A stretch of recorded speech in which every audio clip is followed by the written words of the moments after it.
welcome to this week's Irreverend. We're going to do something a little different this week.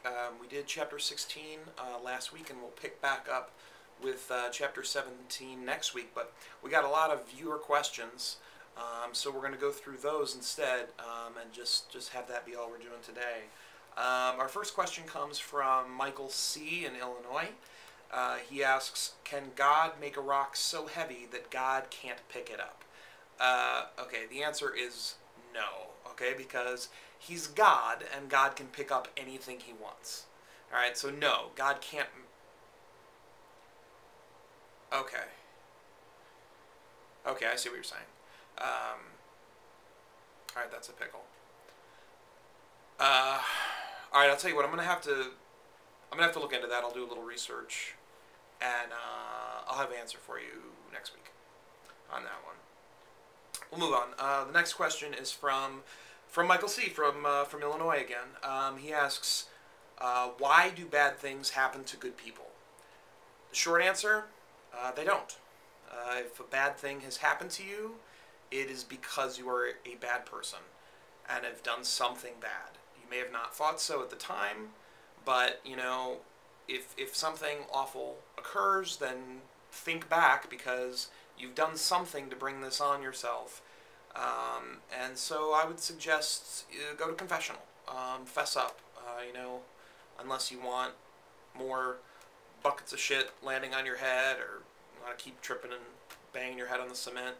It's going to keep happening until you make amends. So get out there and do what you need to do.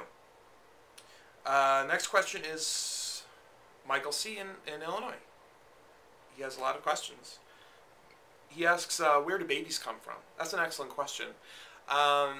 Michael, if you haven't been through some kind of sexual education program yet, I'll just kind of give you the concise version of it. Basically, what happens is, when a man and a woman are in love, the man takes his sexual organ and puts it in the woman's area.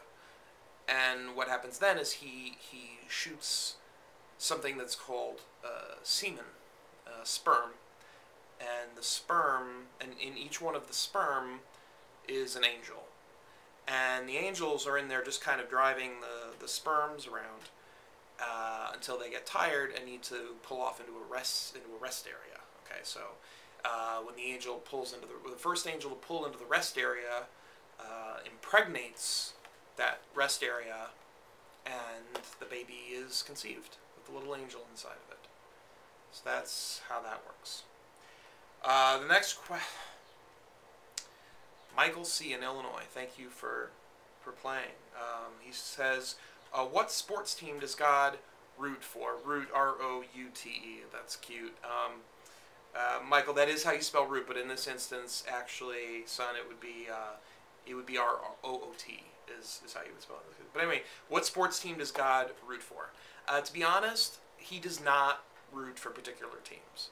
I think that's evident in the fact that there are always different teams in contention, different teams winning titles. If God really loved one team, I think they'd always be winning. So I think he's just content to sit back and watch it and enjoy the sport for what it is. Except for that, he really hates the Pittsburgh Pirates and the Detroit Lions. I don't know why. I don't know what they did, but he has some very strong feelings against them, it seems.